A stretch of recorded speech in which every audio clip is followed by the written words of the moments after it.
ಇವತ್ತಿನ ದಿವಸ to energetic youngsters are right in front of us.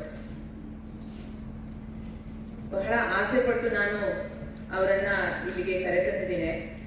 ಸಾಕಷ್ಟು ಕಾರ್ಯಕ್ರಮಗಳಿಗೆ ಓಡಾಡ್ತಿರ್ತಾರೆ ಇಬ್ಬರು ಕೂಡ. ಆದರೆ ನಾವು ಶೈಕ್ಷಣಿಕ ವಿಷಯಕ್ಕೆ ಸಂಬಂಧಪಟ್ಟಂಗೆ ಸಾಕಷ್ಟು ಕಾರ್ಯಕ್ರಮಗಳನ್ನು ನಮ್ಮ ಶಾಲೆಯಲ್ಲಿ ಮಾಡ್ತಾನೆ ಇರ್ತೇವೆ. ಹಾಗೆ ನಾನು ಅವ್ರ ಜೊತೆಗೆ ಒಟ್ಟಿಗೆ ಕೆಲಸ ಮಾಡ್ತಿರೋದ್ರಿಂದ ನನ್ಗನ್ಸಿದ್ದು ಏನು ಈ ರಾಷ್ಟ್ರೀಯತೆ ಅಂತಿದೆ, ನಮ್ಮ ದೇಸಿ ಅಂತ ನಾವೇನು ಮಾತಾಡ್ತೀವಿ, ಬ್ಯಾಕ್ ಟು ರೂಟ್ಸ್ ಅಂತ ಏನು ಮಾತಾಡ್ತೀವಿ, ಅದೆಲ್ಲದನ್ನ ಮಾತಾಡೋದು ಬೇರೆ, ಅದನ್ನ ಜೀವಿಸ್ತಾ ಇರೋದು ಬೇರೆ. ಸೊ ಇವರಿಬ್ರು ಏನಿದ್ದಾರೆ ಅದನ್ನ ಜೀವಿಸ್ತಾ ಇದ್ದಾರೆ, ಏನು ಮಾತಾಡ್ತಾರೆ ಹಾಗೆ ನಡ್ಕೊಳ್ತಾ ಇದ್ದಾರೆ. ಕಿರಣ್ ಕುಮಾರ್ ವಿವೇಕವಂಶಿ ಶಾಲಾ ದಿನಗಳಿಂದನೇ ಸಾಕಷ್ಟು ಪಠ್ಯೇತರ ಚಟುವಟಿಕೆಗಳಲ್ಲಿ ತಮ್ಮನ್ನು ತಾವು ತೊಡಗಿಸ್ಕೊಂಡವರು. ಮೂಲತಃ ಸವಣೂರಿನವರು. ಇನ್ನೂ ಚೆನ್ನಾಗಿ ಹೇಳ್ಬೇಕು ಅಂತ ಹೇಳಿದ್ರೆ ಈ ಹನುಮಂತು ಏನಿದ್ದಾರೆ ರಿಯಾಲಿಟಿ ಶೋನಲ್ಲಿ ಬರ್ತಾರಲ್ಲ, ಗೊತ್ತಿದೆಯಾ? ಅವರು ಇವರು ಒಂದೇ ಊರು, ಆಯ್ತಾ? ಹಾಗೇಳಿದ್ರೆ ಚೆನ್ನಾಗಿ ನೆನಪಿಟ್ಕೋಬಹುದು ಅಂತ. ಸಾಕಷ್ಟು ವಿಚಾರಗಳಿದ್ದಾವೆ ಕಿರಣ್ ಬಗ್ಗೆ ಹೇಳಲಿಕ್ಕೆ. ಈಗ ಮುಖ್ಯವಾಗಿ ನನಗೆ ತುಂಬಾ ಇಂಪ್ರೆಸ್ ಆಗಿದ್ದೇನು ಅಂತಂದ್ರೆ, ಒಂದು ನಮ್ಮ ಶಾಲೆ ಫೀಸ್ಗಳನ್ನೆಲ್ಲ ಪೇರೆಂಟ್ಸ್ ಕಟ್ತಾ ಇರ್ತಾರೆ, ಹೌದಾ? ಸ್ಕೂಲು, ಕಾಲೇಜ್ ಮುಗಿದ ನಂತರ ಪೋಸ್ಟ್ ಗ್ರಾಜುಯೇಷನ್ ಅಲ್ಲಿವರೆಗೂ. ಆದ್ರೆ ಶಾಲಾ ದಿನಗಳಿಂದನೇ ಅವರು ತಮ್ಮ ಶಾಲೆ ಫೀಸನ್ನ ತಾವೇ ಕಟ್ಕೊಳ್ತಾ ಇದ್ದಾರೆ, ಕಾಲೇಜ್ವರೆಗೂ ಕೂಡ. ಬರೀ ಫೀಸ್ ಕಟ್ಕೊಳ್ಳೋದಲ್ಲ, ಮತ್ತೆ ವಾಪಸ್ ಕಾಲೇಜ್ ಮುಗಿಸ್ಕೊಂಡು ಹೊರಗೆ ಬಂದಾಗ ಒಂದಷ್ಟು ಬ್ಯಾಂಕ್ ಬ್ಯಾಲೆನ್ಸ್ ಇಟ್ಕೊಂಡು ಹೊರಗೆ ಬಂದಿದ್ದು. ಹಂಗಂತೇಳಿ ಅವರೆಲ್ಲರೂ ಪಾರ್ಟ್ ಟೈಮ್ ಜಾಬ್ ಮಾಡಕ್ ಹೋಗಿದ್ರಾ? ಇಲ್ಲ. ಸೊ ಅದ್ರ ಬಗ್ಗೆ ಡೀಟೇಲ್ ಆಗಿ ಅವ್ರು ಹೇಳ್ಬೇಕು ಅಂತ ಕೇಳ್ಕೊಡ್ತೇನೆ. That's kind of inspiration what our children can get ಅನ್ನೋ ಕಾರಣಕ್ಕೆ ಈ ತರ ಸಾಕಷ್ಟು ಭಾಷಣ ಸ್ಪರ್ಧೆಗಳಲ್ಲಿ, ಡಿಬೇಟ್ ಸ್ಪರ್ಧೆಗಳಲ್ಲಿ ಭಾಗವಹಿಸಿ ಗೆದ್ದಂಥದ್ದು ಅದೆಲ್ಲ ಅವರು. ಅದರಲ್ಲಿ ಒಂದು ಮುಖ್ಯವಾಗಿ ನಾನು ಸ್ಟೇಟ್ ಮಾಡೋದು ಅಂತ ಹೇಳಿದ್ರೆ, ಅವರು ಸ್ಪೀಕ್ ಫಾರ್ ಇಂಡಿಯಾ ಅಂತ ಹೇಳಿ ಒಂದು ಇಂಡಿಯಾಸ್ ಬಿಗ್ಗೆಸ್ಟ್ ಡಿಬೇಟ್ ಫೋರಮ್, ಸುಮಾರು 40,000 ಜನ ಅದರಲ್ಲಿ ಭಾಗವಹಿಸ್ತಾರೆ, ಯುವಕರು. ಆ 40,000 ಜನರಲ್ಲಿ ಇವರು ಫಸ್ಟ್ ರನ್ನರ್ ಅಪ್ ಅಂದ್ರೆ ಸೆಕೆಂಡ್ ಪ್ಲೇಸ್ ಅನ್ನ ಪಡೆದಂತವ್ರು. 40,000 ಜನರಲ್ಲಿ ಆ ಡಿಬೇಟ್ ಕಾಂಪಿಟೇಷನ್ ಅಲ್ಲಿ ಸೆಕೆಂಡ್ ಪ್ಲೇಸ್ ಅನ್ನ ತಗೊಂಡು ಇರುವಂತವ್ರು. So you can just imagine the quality. ಈಗ ಗೊತ್ತಾಗುತ್ತೆ ನಿಮಗೆ. ಹಾಗೇನೆ ಮೀಡಿಯಾದಲ್ಲಿ ಇದ್ದಂಥವ್ರು.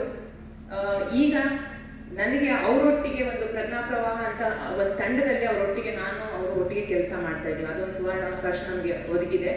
ಇನ್ನು ಉಳಿದಿರೋ ಡೀಟೇಲ್ಸ್ ನ ಡೆಫಿನೆಟ್ಲಿ ಅವರು ಸ್ಪೀಚ್ ಜೊತೆಗೆ ಅವರು ಕೊಡ್ತಾರೆ ಅಂತ ಹೇಳಿ ನಾನು ಭಾವಿಸ್ತೇನೆ. ಸೊ ಬಹಳ ಖುಷಿಯಿಂದ, ಬಹಳ ಹೆಮ್ಮೆಯಿಂದ ಕಿರಣ್ ಕುಮಾರ್ ಅವ್ರನ್ನ ಮತ್ತೊಮ್ಮೆ ನಾನು ನಿಮ್ಮೆಲ್ಲರಿಗೂ ಕೂಡ ಪರಿಚಯಿಸ್ತಾ ಇದ್ದೇನೆ. ಶಾರದಾ ದೇವೀಂ ರಾಮಕೃಷ್ಣಂ ಜಗದ್ಗುರುಂ ಪಾದಪದ್ಮೇ ತಯೋಶ್ವ ಪ್ರಣಮಾಮಿ ಮುರ್ಮುಃ ರತ್ನಾಕರ ಧೌತಪದಾಂ ಹಿಮಾಲಯ ಕಿರೀಟಿನಿಂ ಬ್ರಹ್ಮರಾಜರ್ಷಿ ರತ್ನಾಟಿಯಾಂ ವಂದೇ ಭಾರತ ಮಾತರಂ. ವೇದಿಕೆ ಮೇಲೆ ಆಸೀನರಾಗಿರುವಂಥ ಎಲ್ಲ ಹಿರಿಯರಿಗೆ ಅತ್ಯಂತ ಶ್ರದ್ಧೆಯ ನಮಸ್ಕಾರಗಳು ಸಮರ್ಪಣೆ ಮಾಡುತ್ತಾ, ವೇದಿಕೆ ಮುಂಭಾಗದಲ್ಲಿ ಆಸೀನರಾಗಿರುವಂತಹ ಎಲ್ಲ ವಿದ್ಯಾರ್ಥಿನಿಯರಿಗೆ ಅತ್ಯಂತ ಪ್ರೀತಿಯ ನಮಸ್ಕಾರಗಳನ್ನು ಸಮರ್ಪಣೆ ಮಾಡ್ತೀನಿ.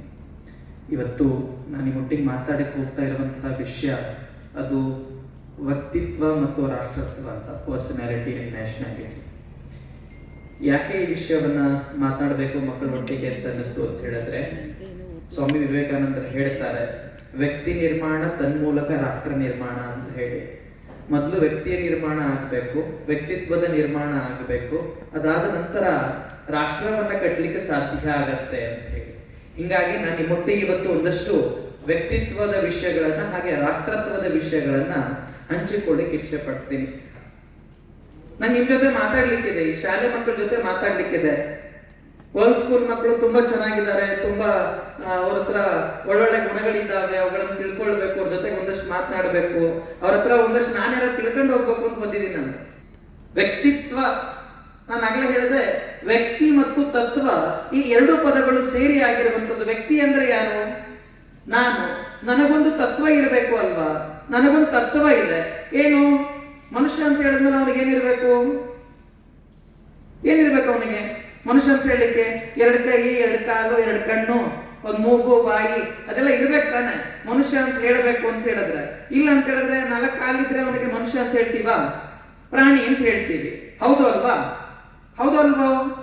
ಅಂದ್ರೆ ವ್ಯಕ್ತಿಯೊಬ್ಬನಿಗೆ ಇರಬೇಕಾಗಿರುವಂತಹ ತತ್ವ ಅಂತ ಹೇಳಿ ನಿಮ್ಗೆ ಸುಮ್ಮನೆ ಹೇಳೋದಾದ್ರೆ, ನಾನು ಈಗ ಪಂಚಮಹಾಭೂತಗಳು ಅಂತ ಕರಿತೀವಿ. ಯಾವುದು ಪಂಚಮಹಾಭೂತಗಳು? 5 ಪಂಚಮಹಾಭೂತಗಳು: ಬೆಂಕಿ, ನೀರು, ಗಾಳಿ, ಆಕಾಶ, ಭೂಮಿ ಅಲ್ವಾ? ಈ ಪಂಚಮಹಾಭೂತಗಳನ್ನ ನಾವು ಸುಮ್ಮನೆ ಎಕ್ಸಾಂಪಲ್ ಆಗಿ ತಗೊಳ್ಳೋದಾದ್ರೆ, ನೀರಿನ ಗುಣ ಏನು? ನೀರಿನ ತತ್ವ ಏನು?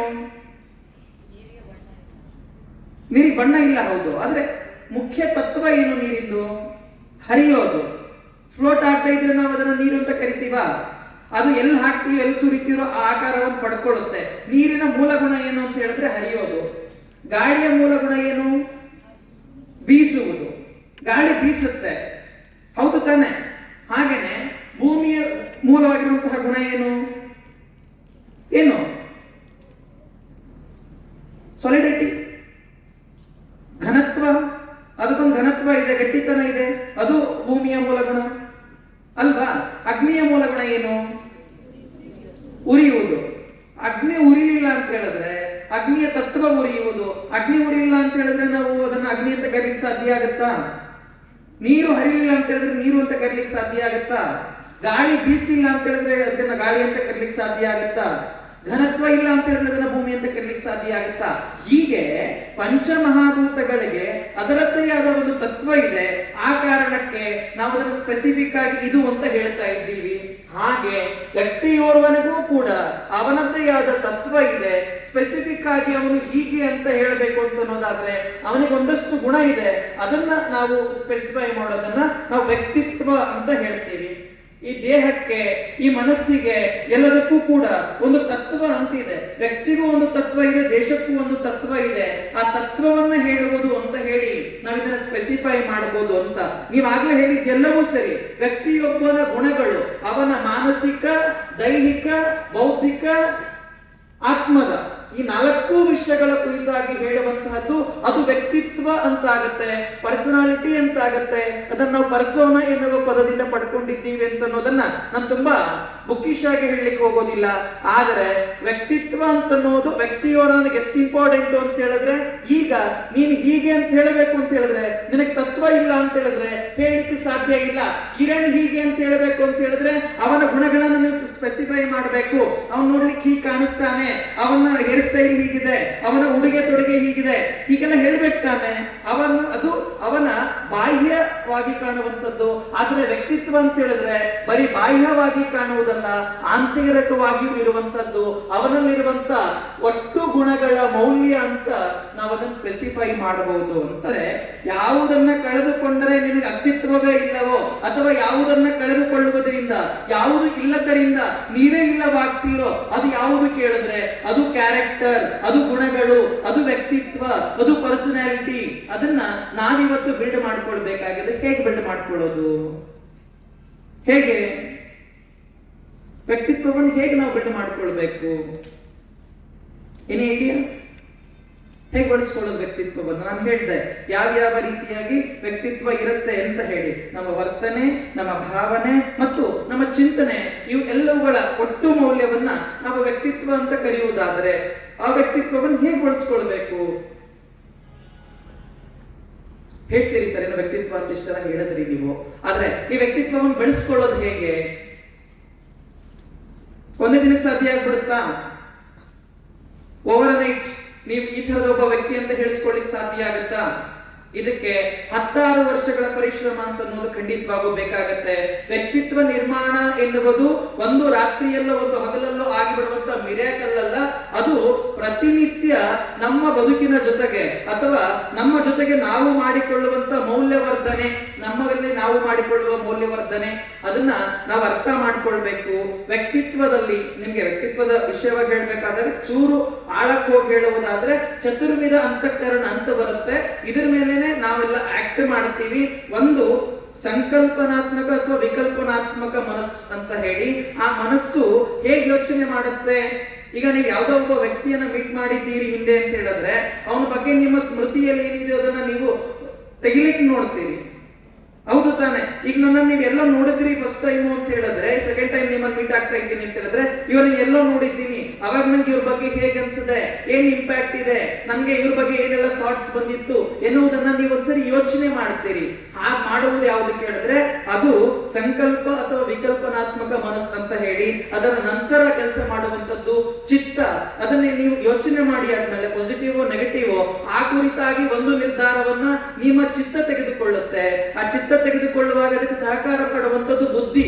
ಈ ತಲೆ ಬುದ್ಧಿ ಇಲ್ವಾ ಅಂತ ಕೇಳ್ತಾರಲ್ವಾ, ಕೇಳ್ತಾರೆ ತಾನೆ, ಬುದ್ಧಿ ಇದೆಯೋ ಇಲ್ವೋ ನಿಮಗೆ ಅಂತ ಕೇಳ್ತಾರೆ. ಈ ನಿರ್ಧಾರವನ್ನು ತೆಗೆದುಕೊಳ್ಬೇಕಾದಾಗ ಅದು ತಾರ್ಕಿಕವಾಗಿ ತೆಗೆದುಕೊಳ್ಳುವಂತೆ ಮಾಡುವುದು ಯಾವುದು ಕೇಳಿದ್ರೆ ನಿಮ್ಮ ಬುದ್ಧಿ. ಆ ಬುದ್ಧಿಯ ಜೊತೆಗೆ ಅಹಂಕಾರ ಎನ್ನುವುದು ಕೆಲಸ ಮಾಡುತ್ತೆ. ನಾನು ಎನ್ನುವುದನ್ನ ಕೇಂದ್ರವಾಗಿಟ್ಕೊಂಡು ಅದು ಯೋಚನೆಯನ್ನ ಮಾಡುತ್ತೆ. ಈ ಯೋಚನೆ ಮಾಡುವಂತಹ ಸಂದರ್ಭದಲ್ಲಿ ಈ ನಾಲ್ಕನ್ನೂ ಸೇರಿಸಿ ಒಂದು ವ್ಯಕ್ತಿ ತಾನೊಂದು ನಿರ್ಧಾರಕ್ಕೆ ಬರ್ತಾನೆ. ಆ ನಿರ್ಧಾರಕ್ಕೆ ಬರುವಂತದ್ದನ್ನ ನೀವು ವ್ಯಕ್ತಿತ್ವ ನಿರ್ಮಾಣದ ಸಂದರ್ಭದಲ್ಲಿ ಯೋಚನೆ ಮಾಡುವುದಾದರೆ ಈ ಸಂಕಲ್ಪ ವಿಕಲ್ಪನಾತ್ಮಕ ಮನಸ್ಸನ್ನ ನೀವು ನಿಯಂತ್ರಣ ಮಾಡಿಕೊಳ್ಬೇಕಾಗತ್ತೆ. ಹಾಗೇನೆ ನೀವು ಈ ಚಿತ್ತವನ್ನು ಶುದ್ಧಿ ಮಾಡಿಕೊಳ್ಬೇಕಾಗತ್ತೆ. ಇದರಿಂದ ನಿಮ್ಮ ಬುದ್ಧಿ ಧನಾತ್ಮಕವಾಗಿ ಪರಿವರ್ತನೆ ಆಗ್ಲಿಕ್ಕೆ ಸಾಧ್ಯ ಆಗತ್ತೆ. ಹಾಗೆ ಬುದ್ಧಿ ಧನಾತ್ಮಕವಾಗಿ ಪರಿವರ್ತನೆ ಆದಾಗ ನಿಮ್ಮಲ್ಲಿನ ಅಹಂ ಎನ್ನುವಂಥದ್ದು ಏನಿದೆಯೋ ಆ ಅಹಂಕಾರ ಎನ್ನುವಂಥದ್ದು ವ್ಯಷ್ಟಿ, ಅಂದ್ರೆ ವ್ಯಷ್ಟಿಯಿಂದ ಸಮಷ್ಟಿ ಹಿತಕ್ಕಾಗಿ ಥಿಂಕ್ ಮಾಡೋದು ಅಂತಂದ್ರೆ, ವ್ಯಷ್ಟಿ ಅಂದ್ರೆ ವ್ಯಕ್ತಿ, ನಾನು, ನನ್ನಿಂದ ಈ ಸಮಷ್ಟಿ ಅಂತ ಹೇಳಿದ್ರೆ ಅದು ಹೊರಗಿರುವಂತಹ ಪ್ರಪಂಚ, ಸಮಾಜ, ಅದರ ಹಿತಕ್ಕಾಗಿ ಥಿಂಕ್ ಮಾಡುವಂತೆ ನಮ್ಮನ್ನ ರೂಪಿಸುತ್ತೆ. ವ್ಯಕ್ತಿತ್ವ ನಿರ್ಮಾಣ ಹೇಗೆ ಅಂತ ಅನ್ನೋ ಪ್ರಶ್ನೆಯನ್ನ ನಾನು ನಿಮಗೆ ಕೇಳಿದಾಗ್ಲೆ ಈಗಲೂ ಮತ್ತೆ ನಾನು ಕೇಳ್ತಾ ಇದ್ದೀನಿ, ಹೇಗೆ ವ್ಯಕ್ತಿತ್ವವನ್ನು ನಿರ್ಮಾಣ ಮಾಡ್ಕೊಳ್ಬೇಕು? ನಾವೇನಾದ್ರು ಮಾಡ್ಬೇಕು ಅಂತ ಹೇಳಿದ್ರೆ ನಾನು ಅದನ್ನ ಮಾಡ್ತೀನಿ ಅನ್ನೋ ನಂಬಿಕೆ ನನ್ನಲ್ಲಿ ಇರ್ಬೇಕೋ ಬೇಡವೋ? ಇರ್ಬೇಕೋ ಬೇಡವೋ? Yes or no? ಕೇಳಿಸ್ತಾ ಇದ್ದೀನಿ, ಇರ್ಬೇಕಲ್ವಾ? ನಾನೇನಾದ್ರು ಮಾಡಬಲ್ಲೆ ಎನ್ನುವಂತ ನಂಬಿಕೆ, ಆತ್ಮವಿಶ್ವಾಸ ನಮಗೆ ಇರಬೇಕು ಅಲ್ವಾ? ನನ್ನಿಂದ ಇದು ಸಾಧ್ಯ ಇದೆ ಎನ್ನುವುದನ್ನ ನಿಮಗೆ ನೀವು ಹೇಳ್ಕೊಳ್ಳಿಕ್ಕೆ ಆಗಬೇಕು.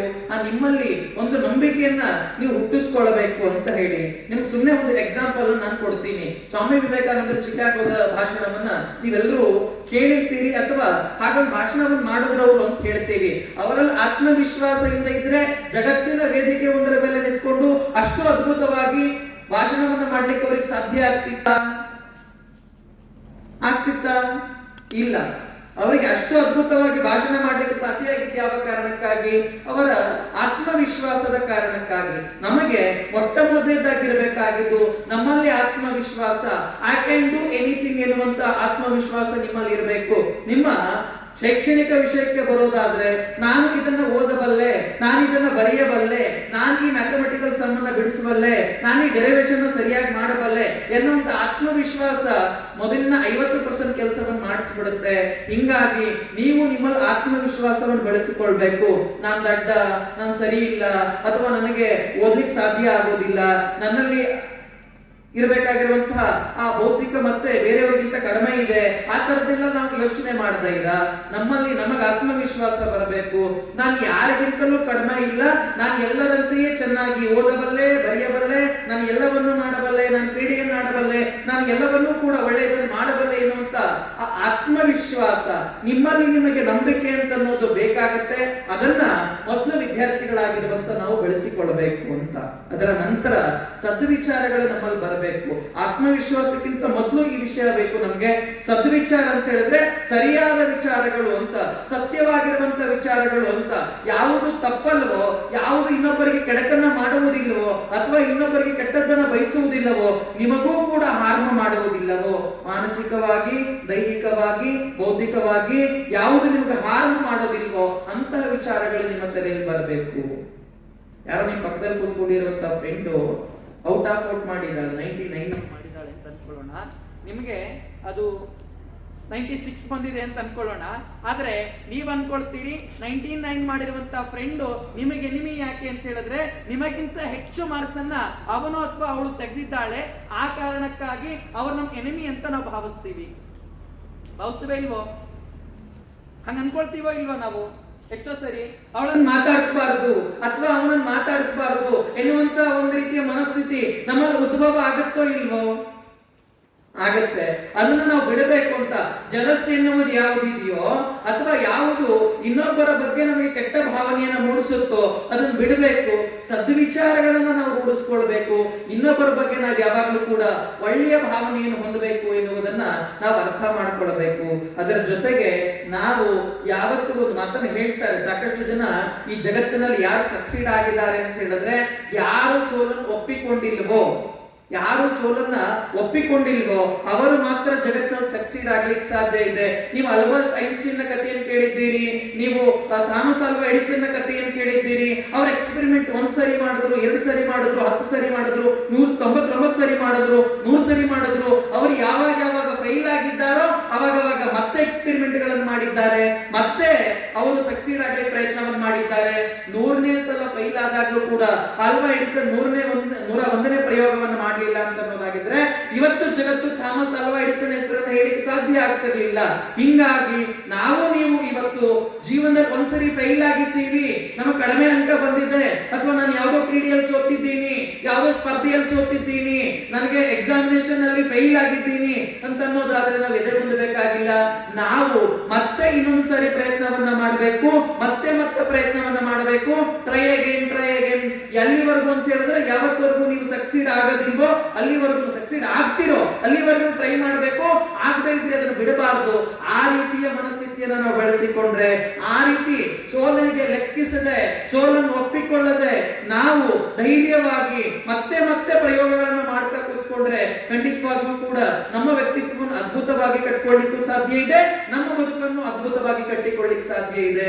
ಹೀಗಾಗಿ ನಾವು ಎಡೆಬಿಡದ ಪ್ರಯತ್ನವನ್ನು ಮಾಡಬೇಕು ಅಂತ ಹೇಳಿ, ಅದರ ಜೊತೆಗೆ ಆತ್ಮನಿರ್ಭರತೆ, ನಿಮ್ಮ ಮೇಲೆ ನಿಮಗೆ ವಿಶ್ವಾಸ ಇರಬೇಕು, ಅದರ ಜೊತೆಗೆ ನಿಮ್ಮ ಮೇಲೆ ನೀವು ಅವಲಂಬಿತ ಆಗಿರಬೇಕು ಅಂತ ಅನ್ನೋದು. ಆಗ್ಲೇ ಅಮ್ಮ ಮಾತಾಡ್ತಾ ಹೇಳಿದ್ರು, ಕಿರಣ ಸ್ಕೂಲ್ ಫೀಸ್ ಇಂದ ಹಿಡಿದು ಇವತ್ತಿನ ಮಾಸ್ಟರ್ಸ್ ಮುಗಿಸುವವರೆಗಿನ ಎಲ್ಲ ಫೀಸ್ ಅನ್ನ, ಈಗ LLB ಓದ್ತಾ ಇದ್ದೀನಿ ಪ್ರಸ್ತುತವಾಗಿ, ಈ ಫೀಸ್ ಅನ್ನು ಕೂಡ ನಾನೇ ಕಟ್ಕೊಳ್ಳಿಕ್ಕೆ ಸಾಧ್ಯ ಆಗಿದೆ. ಯಾಕಾಗಿದೆ ಅಂತ ಹೇಳಿದ್ರೆ, ನಾನು ನನ್ನ ವಿದ್ಯಾರ್ಥಿ ಸೇರಿ ಥಿಂಕ್ ಮಾಡಿದ್ದು ಆತ್ಮನಿರ್ಭರ ಆಗಬೇಕು. ಹೇಗೆ ಆತ್ಮನಿರ್ಭರ ಆಗಬೇಕು? ನಾನು ಪಾರ್ಟ್ ಟೈಮ್ ಕೆಲಸ ಮಾಡ್ಲಿಕ್ಕೆ ಆಗೋದಿಲ್ಲ. ನನ್ನ ಮನೇಲಿ ಅವ್ರು ವೆಲ್ದಿಯಸ್ಟ್ ಇದ್ದಾರೆ, ಅವ್ರಿಗೆ ದುಡ್ಡಿದೆ, ಅವ್ರು ಸಂಪಾದನೆ ಮಾಡ್ತಾರೆ, ಅವ್ರಿಗೆ ಸಾಕಷ್ಟು ಜಮೀನು ಇದೆ, ಆದಾಯ ಇದೆ, ಆದ್ರೂ ನಾನು ಅವ್ರಿಗೆ ಹೊರೆಯಾಗಬಾರ್ದು ಅನ್ನುವಂತ ಒಂದು ಥಾಟ್ ನನ್ನ ತಲೆಯಲ್ಲಿ ಬಂದಾಗ ನಾನು ಅಂದುಕೊಂಡಿದ್ದು, ದುಡ್ಡಿನ ಸೋರ್ಸ್ ಯಾವುದು? ನಮ್ಗೆ 8ನೇ ಕ್ಲಾಸಿಗೆ NMMS ಅಂತ ಒಂದು ಎಕ್ಸಾಮ್ ಆಗುತ್ತೆ, ಗೊತ್ತಿದೆಯಾ ನಿಮ್ಗೆ? ನ್ಯಾಷನಲ್ ಮೀನ್ಸ್ ಮೆರಿಟ್ ಸ್ಕಾಲರ್ಶಿಪ್ ಅಂತ ಹೇಳಿ NMMS ಎಕ್ಸಾಮ್ ಆಗುತ್ತೆ. SSLC NTSC ಅಂತ ಮಾಡ್ತಾರೆ. NMMS ಅನ್ನು ನಾನು ಅಟೆಂಪ್ಟ್ ಮಾಡಿದೆ, ಸೀರಿಯಸ್ ಆಗಿ ನಾನು ಎಕ್ಸಾಮ್ ಓದ್ದೆ, ಪ್ರಿಪೇರ್ ಆದೆ, ಆ ಎಕ್ಸಾಮ್ ಕೂಡ ಬರ್ದೆ. ನನ್ನ ಲಕ್ ಚೆನ್ನಾಗಿತ್ತು, ಅದರ ಜೊತೆಗೆ ನನ್ನ ಎಫರ್ಟ್ ಕೂಡ ಇತ್ತು.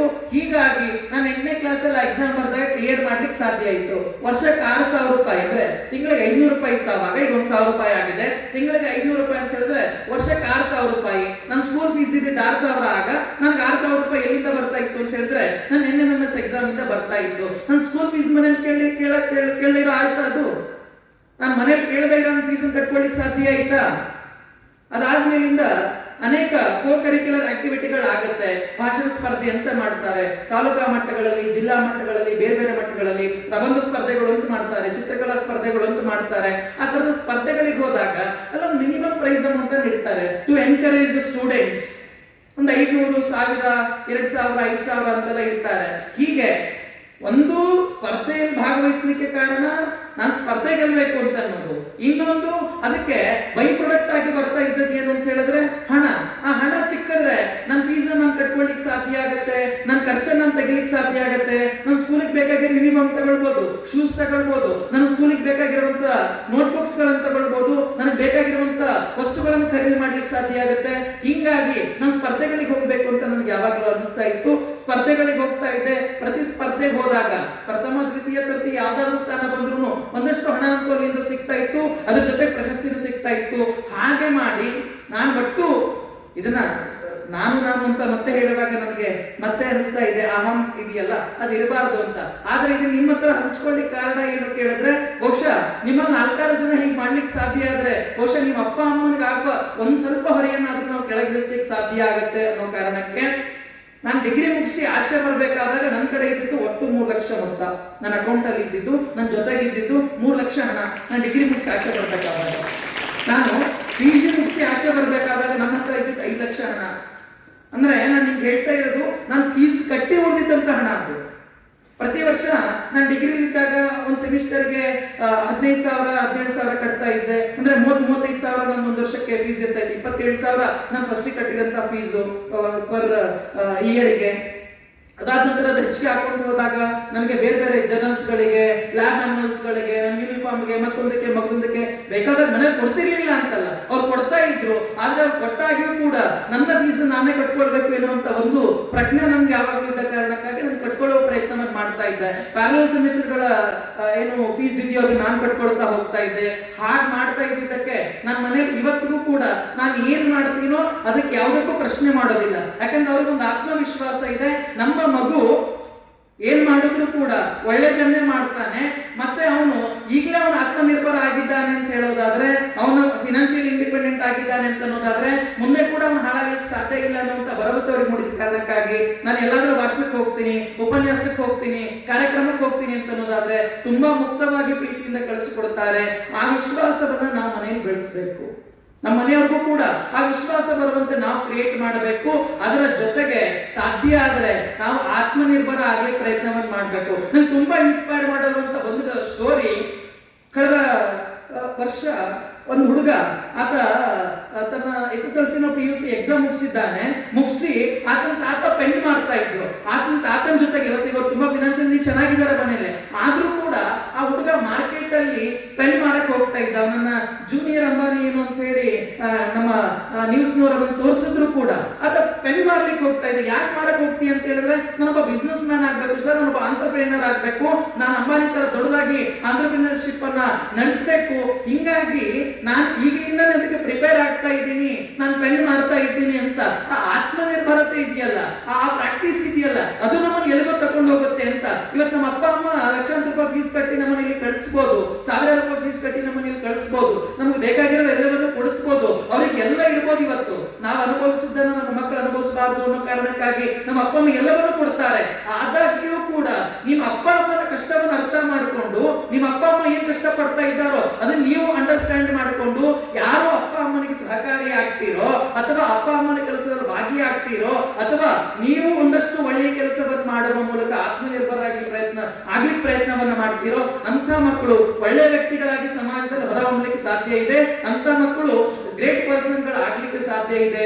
ಆ ರೀತಿಯ ಪ್ರಯತ್ನಗಳನ್ನ ನಾವು ಮಾಡ್ಲಿಕ್ಕೆ ಸಾಧ್ಯ ಆದ್ರೆ ಮಾಡಬೇಕು ಅಂತ. ಹಂಗಂತ ಸ್ಕೂಲ್ ಬಿಟ್ಟು ಹೋಗಿ ನಾಳೆ ನೀವೆಲ್ಲ ಬೀದಿ ಪೆನ್ ಮಾಡಿ ಅಂತಾರೆ.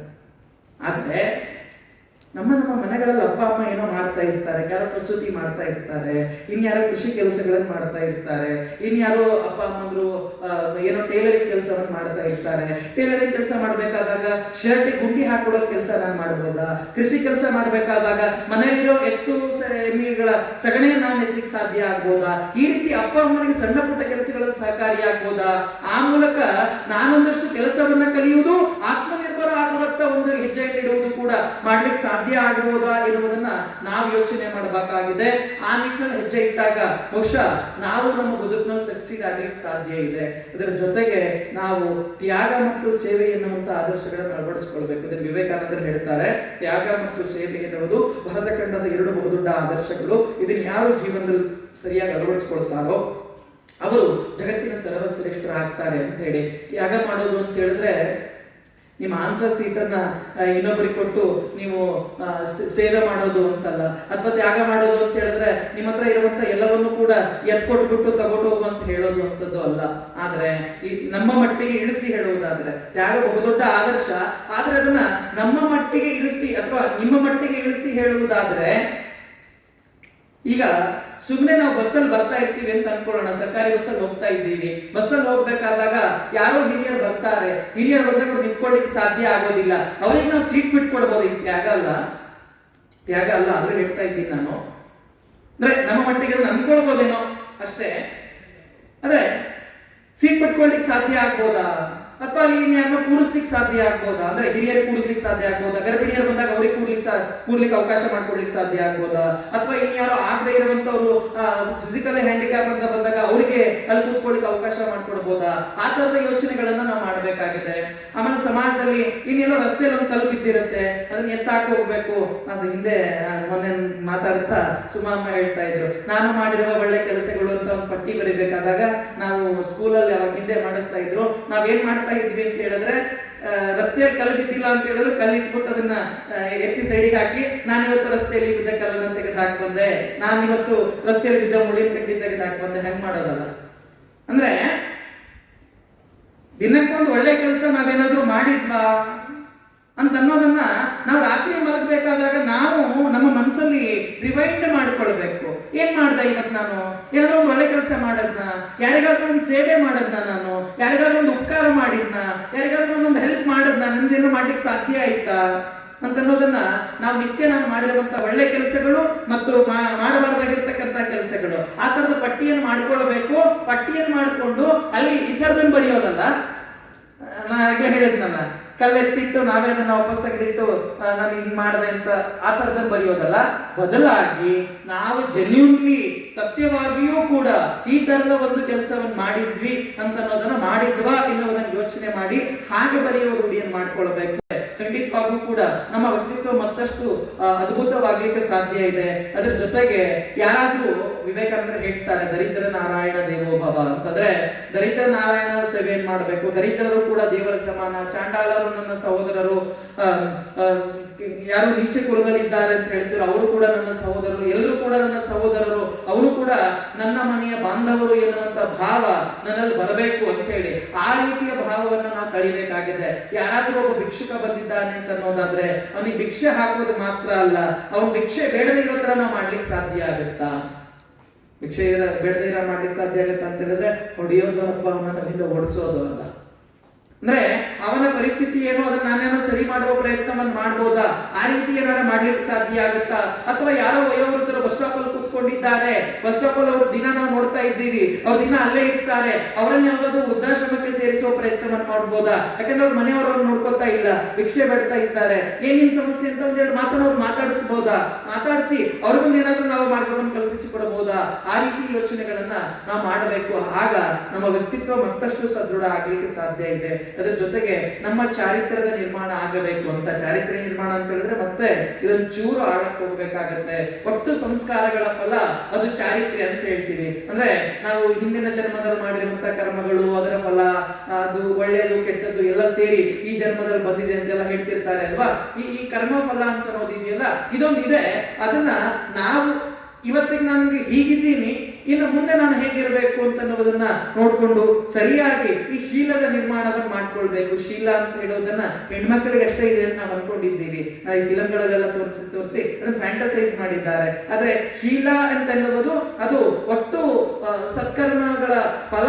ಅದು ಗಂಡು ಮಕ್ಕಳಿಗೂ ಹೆಣ್ಮಕ್ಳಿಗೂ ಕೂಡ ಇರುತ್ತೆ. ಅದನ್ನ ಸರಿಯಾಗಿ ನಾವು ಕಟ್ಟಿಕೊಳ್ಳಿಕ್ಕೆ ಸಾಧ್ಯ ಆಗ್ಬೋದಾ ಅಂತ ಅನ್ನೋದನ್ನ ಯೋಚನೆ ಮಾಡಬೇಕು. ಇದನ್ನ ತಿಳ್ಕೊಳ್ಬೇಕು ಅಂದ್ರೆ ಮುಂದಿನ ಕ್ಲಾಸ್ ಸ್ವಲ್ಪ ನೀವು ಆಳಕ್ಕೆ ಹೋದಾಗ ಅದು ಅರ್ಥ ಆಗತ್ತೆ. ನಿಮ್ಮ ಮಟ್ಟಿಗೆ ಎಷ್ಟು ಸಾಧ್ಯ ಆಗ್ಬೋದು ಅದನ್ನ ನಾನು ಹೇಳ್ತಾ ಇದ್ದೀನಿ. ಅದರ ಜೊತೆಗೆ ನಾವು ನೀವು ಇವತ್ತು ನಮ್ಮ ಆಲೋಚನೆಗಳನ್ನ ಏನು ಮಾಡ್ತೀವಿ ಅಂತ ಅನ್ನೋದನ್ನ ಕಂಟ್ರೋಲ್ ಮಾಡಬೇಕಾಗಿದೆ, ಅಥವಾ ನಮ್ಮ ಆಲೋಚನೆಗಳು ಏನಿದ್ದಾವೆ ಅಂತ ಅನ್ನೋದನ್ನ ಥಿಂಕ್ ಮಾಡಬೇಕಾಗಿದೆ. We are the results of our thoughts ಅಂತ ವಿವೇಕಾನಂದರು ಹೇಳ್ತಾರೆ.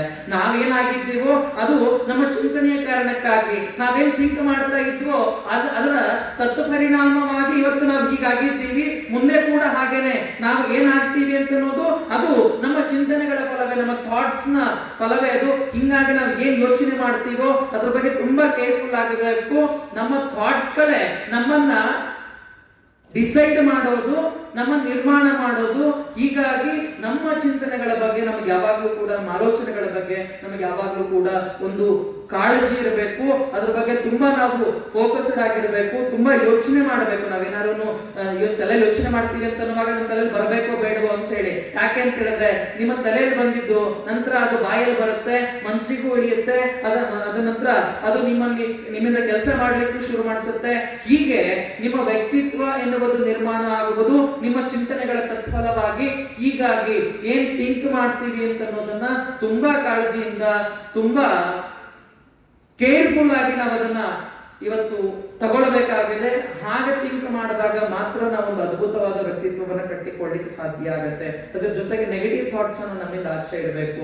ನಕಾರಾತ್ಮಕ ಭಾವನೆಗಳು, ನಾನು ಆಗ್ಲೇನು ಹೇಳಿದೆ, ಬೇರೆಯವರ ಬಗ್ಗೆ, ನಮ್ಮ ಬಗ್ಗೆ, ಸಮಾಜದ ಬಗ್ಗೆ ಅಥವಾ ಇನ್ಯಾವುದೋ ವ್ಯವಸ್ಥೆಯ ಬಗ್ಗೆ ಕೆಟ್ಟದಾಗಿ ಯೋಚನೆಯನ್ನು ಮಾಡೋದನ್ನ ಬಿಡಬೇಕು. ಯಾಕೆ ನಾನು ಇದನ್ನ ವ್ಯಕ್ತಿತ್ವ ಮತ್ತು ರಾಷ್ಟ್ರತ್ವ ಅಂತ ತಗೊಂಡೆ ಅಂತ ಹೇಳಿದ್ರೆ, ಸುಮ್ಮನೆ ಹೇಳ್ತೀನಿ, ನಮ್ಮ ವ್ಯಕ್ತಿತ್ವ ಸರಿ ಇಲ್ಲ ಅಂತ ಹೇಳಿದ್ರೆ ನಮಗೆ ರಾಷ್ಟ್ರತ್ವವೂ ಸರಿ ಇಲ್ಲ ಅಂತ ಅನ್ಸಕ್ ಶುರುವಾಗತ್ತೆ.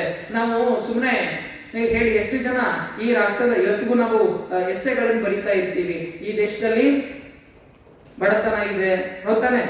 ಬಡತನ, ನಿರುದ್ಯೋಗ, ಆಹಾರದ ಸಮಸ್ಯೆ, ಹಸಿವು, ಇತರ ಜನಸಂಖ್ಯಾ ಸ್ಫೋಟ, ಈ ತರದ ಎಸ್ಸೆಗಳನ್ನು ಬರಿತಾ ಇರ್ತೀವಿ ಅಲ್ವಾ? ನಮಗೆ ಈ ತರದನ್ನೇ ಇರುತ್ತೆ. ನನಗಂತೂ ಇತ್ತು. ನಮ್ಮ ಸ್ಕೂಲಲ್ಲಿ ನಾನು ಬರಿಬೇಕಾದಾಗ ಬರೀ ಈ ತರ ಸಬ್ಜೆಕ್ಟ್ಗಳ ಮೇಲೆನೆ ನಮಗೆ ಎಸ್ಸೆ ಬರೆದು ನೋಡಿ. ಅಂದ್ರೆ ನಾವ್ ಎಷ್ಟು ಹಾಳಾಗ್ಬಿಟ್ಟಿದ್ದೀವಿ ಅಂತ ಹೇಳಿದ್ರೆ, ದುರದೃಷ್ಟವಶಾತ್ ಇವತ್ತು ಈ ದೇಶದ ಬಗ್ಗೆ ಒಂದ್ ಏನಾದ್ರು 4 ಒಳ್ಳೆ ಮಾತು ಹೇಳಿ, 4 ಒಳ್ಳೆ ಪಾಯಿಂಟ್ಸ್ ಹೇಳಿ ಅಂತ ಹೇಳಿದ್ರೆ ನಮಗೆ ಹೇಳಿಕ್ ಸಾಧ್ಯ ಆಗುದಿಲ್ಲ. ಪಾಪ ಅನ್ಕೊಂಡು ನಿಂತ್ಕೊಳ್ತೀವಿ. ಆ ರೀತಿಯ ಒಂದು ಮನಸ್ಥಿತಿ ನಮ್ಮಲ್ಲಿ ಬಿಲ್ಡ್ ಆಗಿದೆ. ಯಾಕೆ ಅಂತ ಹೇಳಿದ್ರೆ ನಮಗೆ ನಮ್ಮ ಬಗ್ಗೆಯೂ ಒಳ್ಳೆ ಭಾವನೆ ಇಲ್ಲ. ಹಿಂಗಾಗಿ ನಮ್ಮ ರಾಷ್ಟ್ರದ ಬಗ್ಗೆಯೂ ಒಳ್ಳೆ ಭಾವನೆ ಬರ್ಲಿಕ್ಕೆ ಸಾಧ್ಯ ಆಗ್ತಾ ಇಲ್ಲ. ವ್ಯಕ್ತಿತ್ವ ಅಥವಾ ವ್ಯಕ್ತಿ ಅವನ ತತ್ವ ಸರಿಯಾದ್ರೆ ರಾಷ್ಟ್ರತ್ವ ಸರಿಯಾಗಿರುತ್ತೆ, ರಾಷ್ಟ್ರದ ತತ್ವವು ಸರಿಯಾಗಿ ಅರ್ಥ ಆಗತ್ತೆ, ರಾಷ್ಟ್ರವೂ ಕೂಡ ಅರ್ಥ ಆಗತ್ತೆ. ಆ ದೃಷ್ಟಿಯಿಂದ ನಾವು ವ್ಯಕ್ತಿತ್ವವನ್ನ ಸರಿಯಾಗಿ ಕಟ್ಟಿಕೊಳ್ಳಬೇಕು ಅಂತ ನಕಾರಾತ್ಮಕ ಭಾವನೆಗಳು ಬರೀ ವ್ಯಕ್ತಿ, ಸಮಾಜ, ನಮ್ಮ ಬಗ್ಗೆ, ಮನೆಯವರ ಬಗ್ಗೆ ಅಷ್ಟೇ ಅಲ್ಲ, ಕುಟುಂಬ ಇಷ್ಟೇ ಅಲ್ಲ, ಅದರ ಹೊರತಾಗಿ ರಾಷ್ಟ್ರದ ಬಗ್ಗೆಯೂ ಕೂಡ ಬರದೇ ಇರೋ ತರ ಇವತ್ತು ನೋಡಿಕೊಳ್ಳಬೇಕಾಗಿರೋ ಸನ್ನಿವೇಶ ಇದೆ. ನೀವು ಹೊರಗಡೆಯ ಕೃಷಿಯಲ್ ಎನ್ವೈರನ್ಮೆಂಟ್ ಅಲ್ಲಿ ನೋಡ್ತಾ ಇದ್ದೀರಿ. ಇವತ್ತು ಎಷ್ಟೋ ಜನ ಆಂಟಿ ನ್ಯಾಷನಲ್ ಆಗಿ ಮಾತನಾಡ್ತಾರೆ. ಯಾಕೆ ಮಾತನಾಡ್ತಾರೆ ಅಂತ ಹೇಳಿದ್ರೆ ಅವರ ವ್ಯಕ್ತಿತ್ವವು ಹಾಗೆ ರೂಪುಗೊಂಡಿದೆ, ಅವರ ವ್ಯಕ್ತಿತ್ವ ಸರಿ ಇಲ್ಲ, ಅಥವಾ ಅವರ ವ್ಯಕ್ತಿತ್ವ ಅವರಿಗೆ ಸರಿಯಾಗಿ ನಿರ್ಮಾಣ ಮಾಡ್ಕೊಳ್ಳಿಕ್ ಸಾಧ್ಯ ಇಲ್ಲ. ಹಿಂಗಾಗಿ ರಾಷ್ಟ್ರತ್ವ ಅವ್ರಿಗೆ ಸರಿಯಾಗಿ ಅರ್ಥ ಆಗಿಲ್ಲ ಅಂತ. ಇನ್ನು ವ್ಯಕ್ತಿತ್ವ ಸರಿಯಾಗಬೇಕು ಅಂತ ಅನ್ನೋದಾದ್ರೆ ನಾವು ಸರಿಯಾಗಿ ಕರ್ಮವನ್ನು ಮಾಡಬೇಕು. ಕರ್ಮ ಮಾಡೋದು ಅಂತ ಹೇಳಿದ್ರೆ ಪ್ರಾರಬ್ಧ ಆ ತರದ್ದಲ್ಲ. ಕರ್ಮ ಅಂತ ಹೇಳಿದ್ರೆ ಕೆಲಸ ಅಂತ. ಕೆಲಸವನ್ನು ಹೇಗೆ ಮಾಡಬೇಕು ಅಂತ ಯೋಗದ ರೀತಿಯಲ್ಲಿ ಮಾಡಬೇಕು ಅಂತ ವಿವೇಕಾನಂದ ಹೇಳ್ತಾರೆ. ಕರ್ಮಣ್ಯೇವಾಧಿಕಾರಸ್ತೆ ಮಾ ಫಲೇಷು ಕದಾಚನ ಮಾ ಕರ್ಮ ಫಲ ಹೇರುಣಿ ತಿರ್ಮ ತಿರ್ಮಮ ಅಂತ ಹೇಳ್ತಾರೆ. ಅಂದ್ರೆ ಕರ್ಮವನ್ನು ಹೇಗೆ ಮಾಡಬೇಕು ಅಂತ ಹೇಳಿದ್ರೆ ಕರ್ಮಣ್ಯೇವಾಧಿಕಾರಸ್ತೆ ಮಾ ಫಲೇಷು ಕದಾಚನ, ನಿಮಗೆ ಯಾವುದೇ ಪ್ರತಿಫಲದ ಅಪೇಕ್ಷೆ ಇರಬಾರದು. ಹಾಗೆ ನೀವು ಕರ್ಮವನ್ನು ಮಾಡಬೇಕು. ಹಾಗೆ ಕರ್ಮವನ್ನು ಮಾಡುವ ಅಧಿಕಾರ ಮಾತ್ರ ನಿನಗಿದೆ. ಕರ್ಮದ ರಿಟರ್ನ್ ಅನ್ನ, ಅದರ ಪ್ರತಿಫಲದ ಅಪೇಕ್ಷೆಯನ್ನ ಪಡುವುದು ನಿನಗೆ ಅಧಿಕಾರ ಇಲ್ಲ. ಹಿಂಗಾದ ಜೊತೆಗೆ ನಾವು ನೀವು ಬೇರೆಯವರಲ್ಲಿ ಇವತ್ತು ಪ್ರೀತಿಯನ್ನು ಹೊಂದಬೇಕಾಗಿದೆ, ಬೇರೆಯವರಲ್ಲಿ ಗೌರವದ ಭಾವನೆಯನ್ನು ಹೊಂದಬೇಕಾಗಿದೆ. ಪ್ರೀತಿಯನ್ನು ಹೊಂದೋದು ಅಂತ ಹೇಳಿದ್ರೆ ಯಾವುದೋ ಒಂದು ಹುಡುಗನನ್ನ ಹುಡುಗಿಯನ್ನು ನಾನು ಪ್ರೀತಿಸ್ತೀನಿ ಅಂತ ಹೇಳೋದಲ್ಲ. ಪ್ರೀತಿಯನ್ನು ಹೊಂದೋದು ಅಂತ ಹೇಳಿದ್ರೆ ಅದು ಇನ್ನೊಬ್ಬರ ಬಗ್ಗೆ ಗೌರವವನ್ನು ಹೊಂದೋದು ಅಂತ ಹೇಳಿ, ಇನ್ನೊಬ್ಬರ ಬಗ್ಗೆ ಕಾಳಜಿಯನ್ನು ಹೊಂದೋದು ಅಂತ ಹೇಳಿ, ಇನ್ನೊಬ್ಬರ ಬಗ್ಗೆ ಆದರವನ್ನು ಹೊಂದೋದು ಅಂತ ಹೇಳಿ.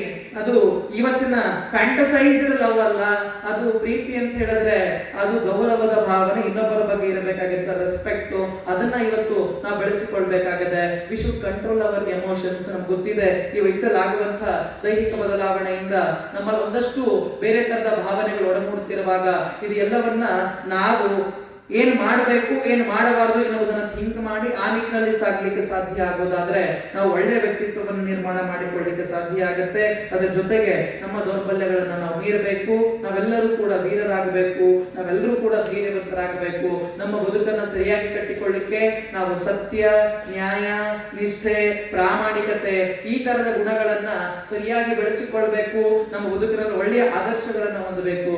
ಆದರ್ಶಗಳು ಯಾರಾಗಿರಬೇಕು ಅಂತ ಹೇಳಿದ್ರೆ ಯಾವುದೋ ಫಿಲಂ ಹೀರೋಯಿನ್ ಅಲ್ಲ. ನಮಗೆ ಆದರ್ಶ ಯಾರಾಗಬೇಕು ಅಂತ ಹೇಳಿದ್ರೆ ಈ ರಾಷ್ಟ್ರಕ್ಕಾಗಿ ಹೋರಾಟವನ್ನು ಮಾಡಿರುವಂತಹ ಸುಭಾಷ್ ಚಂದ್ರ ಬೋಸರು, ವೀರ ಸಾವರ್ಕರ್, ಭಗತ್ ಸಿಂಗರು, ಈ ತರದವರು, ಚಂದ್ರಶೇಖರ್ ಆಜಾದ್ ತರದವರು, ಇವರು ನಮಗೆ ಆದರ್ಶ ಆಗಬೇಕು. ಕಿತ್ತೂರು ರಾಣಿ ಚೆನ್ನಮ್ಮ, ಬೆಳವಡಿ ಮಲ್ಲಮ್ಮ, ಈ ತರದ ವೀರ ವನಿತೆಯರು ನಮಗೆ ಆದರ್ಶ ಆಗಬೇಕು. ಅವರ ಬದುಕಿನ ಆದರ್ಶಗಳನ್ನ ನಾವು ಅರ್ಥ ಮಾಡಿಕೊಂಡು ತಿಳ್ಕೊಂಡು ನಾವು ಬದುಕನ್ನು ಕಟ್ಟಿಕೊಳ್ಳಿಕ್ಕೆ ಸಾಧ್ಯ ಆದ್ರೆ ಖಂಡಿತವಾಗೂ ಅದ್ಭುತವಾಗಿ ಬದುಕಬಹುದು. ಯಾವುದೋ ಹೀರೋಯಿನ್ ಹಿಂದೆ ಓಡ್ತೀವಿ ಅಂತ ಅನ್ನೋದಾದ್ರೆ, ಹೀರೋಯಿನ್ ಅನ್ನಲ್ಲ, ಅವರು ಆಕ್ಟ್ರೆಸ್ಗಳು, ಅವರ ಹಿಂದೆ ನಾವು ಓಡ್ತೀವಿ ಅಂತ ಅನ್ನೋದಾದ್ರೆ ಮುಂದೆ ಬಂದಿರೋ ನಮ್ಮ ಬದುಕು ಹೇಗೆ ಅವರು ದುರಂತದಲ್ಲಿ ಎಂಡ್ ಆಗ್ತಾರೋ ಹಂಗಾಗತ್ತೆ.